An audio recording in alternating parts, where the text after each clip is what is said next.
The kingdom of Ilarion had long been ruled by fear.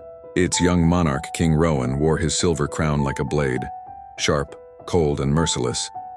His word was law, his punishment swift. Even the echo of his footsteps could silence an entire hall. But within the marble walls of the palace, the weight of his crown began to crush him. Nights grew longer, his heart darker, and trust became a stranger. Then one winter night, fate struck. After a lavish banquet, the king fell gravely ill, poisoned by those who once called him master. He lay dying, gasping for air, his body failing faster than his pride. Only one man remained by his side, his loyal butler, Elias, who had served him since boyhood.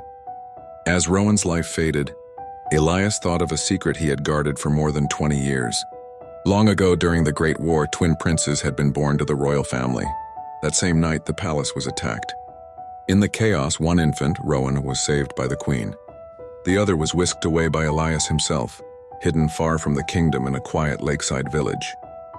The world believed the second prince had died. But Elias knew the truth. The lost twin lived, and as a humble healer named Ryan. When King Rowan finally drew his last breath, Elias stood alone beside his body.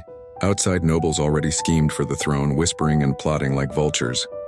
The kingdom would collapse if the death were revealed. And so, before dawn, Elias vanished from the palace, carrying with him a corpse and a secret that could save the realm. By morning, the court rejoiced. The king has recovered. The illness has passed. But the man sitting upon the throne was not Rowan. It was Ryan, the healer, the forgotten twin. At first, Ryan could barely breathe beneath the golden weight of the crown. The faces around him were filled with fear, suspicion, and hunger for power. Yet when he looked upon the kingdom his brother had ruined, his heart steeled. He spoke gently instead of shouting. He listened instead of commanding. He ruled with compassion. The people began to whisper in awe. The king has changed. He smiles now. He walks among us. They called it a miracle. Elias called it redemption. Only he knew the truth, that the tyrant was gone and in his place sat a man who believed in mercy. Every night when the palace grew silent, Ryan would stand before Rowan's portrait, staring into eyes that were his own, and whisper, "I'll fix what you broke, brother. I'll rule not for fear, but for them." And though no one ever learned the truth, peace returned to Ilarion.